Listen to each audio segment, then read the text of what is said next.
ভালপোৱাৰ সংজ্ঞা what is love?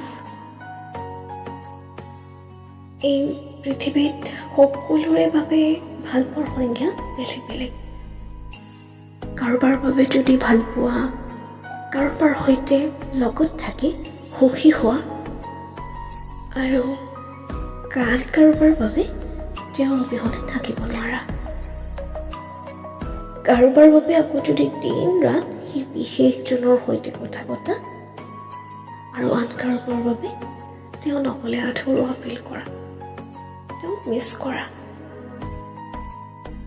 যদি কেতিয়াবা আপোনাৰ কাৰোবাক দেখি মনত ৱাও ফিল আহি যায়, সেয়া প্ৰেম নহয়, সেয়া কেৱল মাত্ৰ আপোনাৰ পচন্দ।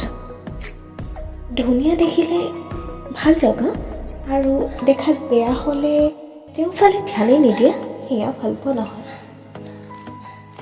কাৰোবাৰ ধুনীয়া চেহেৰা এটা দেখি আপোনাৰ যদি প্ৰেম হৈছে, তেন্তে সেয়া ভালপোৱা নহয়। It's just attraction. আৰু এট্ৰেকশ্যন এটা খন্তেকীয়া ফিলিংছ, কিন্তু ভালপোৱা চিৰস্থায়ী। এট্ৰেকশ্যনটো যিকোনো প্ৰতি হ'ব পাৰে, ইনফেক্ট চবলৈকে হ'ব পাৰে, কিন্তু ভালপোৱা ফিলিংছ সকলোৰ সৈতে নহয়, কেৱল সেই বিশেষজনৰ বাবে। ভালপোৱা কোনো জানি বুজি কৰা নাযায়, প্ৰেম আচলতে হৈ যায়, ইয়াৰ অনুভূতি জাগি যায়। ভালপোৱা কাৰোবাৰ পৰা জোৰ কৰি লোৱা বস্তুও নহয়, য'ত স্বাৰ্থ লুকাই থাকে সেয়া প্ৰেম নহয়। ভালপোৱা হৈছে যেতিয়া কাৰোবাৰ সৈতে থাকি নিজক কমপ্লিট অনুভৱ কৰা যায়, তাৰ নাম প্ৰেম। যাৰ মাজত নিজক বিচাৰি পোৱা যায়, তাৰ নাম ভালপোৱা। Love is the purest feelings in the world. ভালপোৱাৰ কোনো মতলব নাই, কোনো সংজ্ঞা নাই। ভালপোৱা এই হয় যিটো আপুনি নিজক কৰে।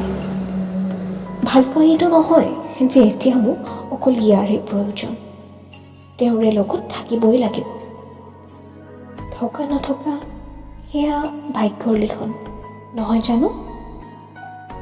তেওঁ সুখত সুখী হোৱাৰ নাম ভালপোৱা। যেতিয়া কাৰোবাক অন্তৰে ভাল পায়, সন্মান কৰে, তাৰ নাম ভালপোৱা। তেওঁ যেনেকুৱাই হওক, তেওঁ বেয়াখিনি আঁতৰাই ভালখিনি লগত লৈ তেওঁক একচেপ্ট কৰাৰ নাম ভালপোৱা। যাৰ সফলতাত আপুনি তেওঁতকৈ বেছি সুখী হয়, তাৰ নাম হৈছে ভালপোৱা। হাজাৰ দুখৰ মাজতো যাৰ এটা হাঁহিয়ে সকলো দুখৰ পাতল কৰি পেলাই, তাৰ নাম ভালপোৱা।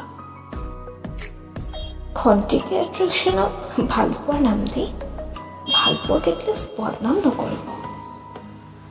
ভালপোৱাৰ কোনো সংজ্ঞা নাথাকে। ভালপোৱা চিৰস্থায়ী, যি আপোনাৰ অন্তৰাত্মাৰ পৰা হয়।